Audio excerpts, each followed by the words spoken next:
Olá, meu nome é Marcos Ramalho e esse é o primeiro seminário da disciplina de Conhecimento Pessoal e Sabedoria Prática nas Organizações. Nossa dupla é composta por mim e pela Ana Virginia Medeiros. Nós analisamos e vamos apresentar os textos Introducing a Handbook of Practical Wisdom for Our Times, de Kuipers e Pauling, a Handbook of Practical Wisdom, Leadership, Organization and Integral Business Practice, e Em Busca de Frônesis, a Liderança e a Arte do Julgamento, de Schotter e Tsoukas. Na primeira parte eu vou falar sobre o Handbook of Practical Wisdom, de Kuipers e Pauling. Bem, o objetivo do texto é contribuir para a episteme relacionada à pesquisa e à prática do conhecimento, ou seja, a compreensão factual desses dois campos. Os autores sugerem que a pesquisa sobre o conhecimento deve ser pautada pelo olhar crítico e pela compreensão da pluralidade de conhecimento e suas interconexões. Uma ideia emergente: pesquisa do conhecimento prático. O projeto desse handbook surgiu a partir da identificação de um gap nas escolas de administração sobre a pesquisa do conhecimento prático. A partir daí surge a ideia do livro e as ações necessárias para desenvolvê-lo, conectando pesquisadores da área do conhecimento prático e gerando artigos que mais tarde foram usados para a composição do próprio livro. Contexto: os autores apresentam o quadro atual de como o conhecimento prático e a frônese são usados em uma sociedade em crise e com diversas limitações relacionadas ao engessamento das estruturas organizacionais que acabam por prejudicar o alcance e seu uso. O texto destaca a necessidade de adaptação da sociedade às mudanças que precisam ocorrer para superar as crises sociais, econômicas e ambientais, mostrando o papel fundamental do conhecimento prático nessa transição.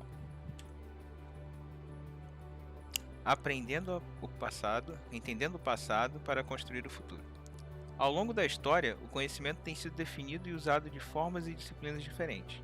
Por esse motivo, é necessário entender o contexto histórico do conhecimento prático nas áreas de estudos sociais e econômicos, para compreender também os reflexos dos problemas políticos e institucionais.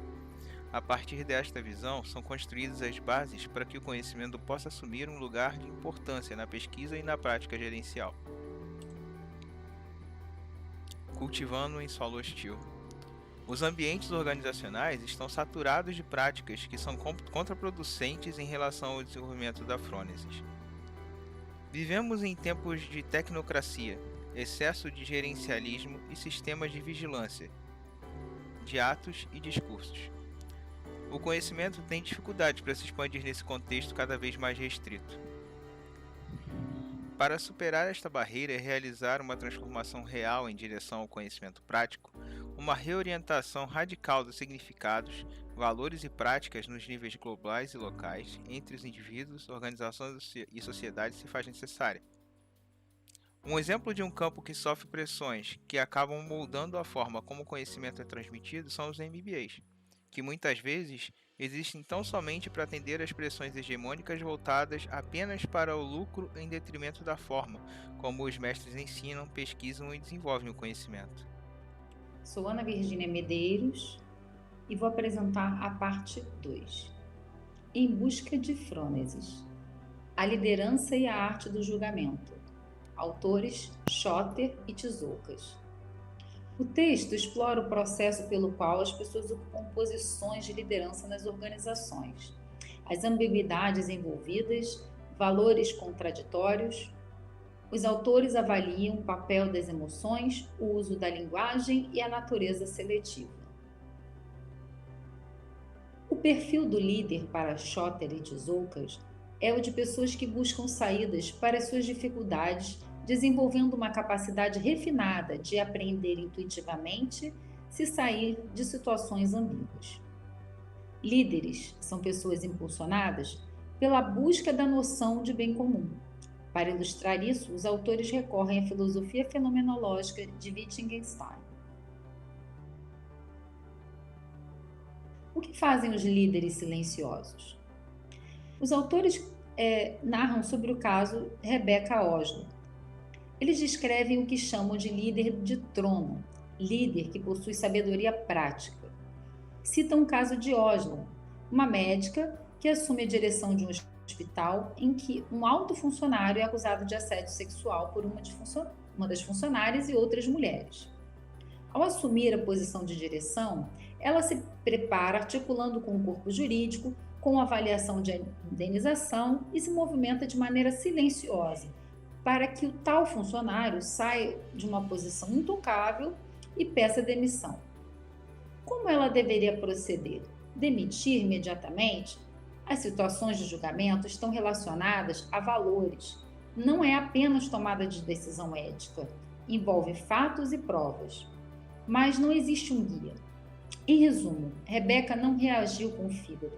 Ela dedicou tempo, traçando uma estratégia, elaborando em pormenores o que seria uma resposta apropriada para o desfecho do caso. Fazer sentido de julgamento nas organizações e na gestão. Os autores analisam criticamente a literatura sobre julgamento. Enfoque na elaboração de políticas pela escola neo-aristotélica e wittgensteiniana. Apesar de se identificarem como pertencentes à escola racionalista, eles registram uma abordagem alternativa, que vai além, buscando um modo de investigação fenomenológico, que privilegia a experiência, o processo e as relações de leges na abordagem das principais questões relacionadas com o julgamento e seus desafios. Abordagens racionalistas. Nesse tipo de abordagem, o juízo deve ser visto como uma questão baseada na razão, a importância do conhecimento tácito, mesmo quando o papel das emoções não são vistas como meramente ligadas à cognição. O processo de balanceamento pode levar em conta 3 fases para a tomada de decisão: a preparação, sentir e enquadrar o assunto em questão, o julgamento, momento da decisão, e a execução, a canetada em si. Para além da perspectiva racionalista. O alcance e a iniciativa são difíceis de definir, mas são indispensáveis a qualquer trabalho. A norma qualitativa não pode ser prescrita, nem o grau de sucesso em cumpri-las. Sabedoria alinhada à experiência prática. O técnico e a moral. Poesis e praxis. As virtudes observadas por Aristóteles, como coragem, temperança, generosidade e caridade, nomeiam traços de caráter duradouros que permitem àquele que possui desfrutar de uma boa vida. Uma atividade é em si mesma seu próprio fim. Ela é uma ação. No caso em que a atividade não é em si mesma seu próprio fim, mas ela é uma atividade transitiva que deixa o fim subsistir sob a forma de um produto, quando ela mesma cessa. Ela é uma produção. Pois a produção visa passar por várias etapas. É o fruto de uma ou mais ações. Praxis, o objetivo das nossas ações práticas não está nas consequências imediatas. A ação, praxis, é se antecipar, é tentar objetivar o próprio fim. Concluindo, ao fazermos um julgamento, trazemos à tona uma linha de ação, ajustada às experiências e sentimentos envolvidos, que desperta em nós, inicialmente, a razão prática. Devemos partir da incerteza inicial, sempre, e explorar todas as possibilidades.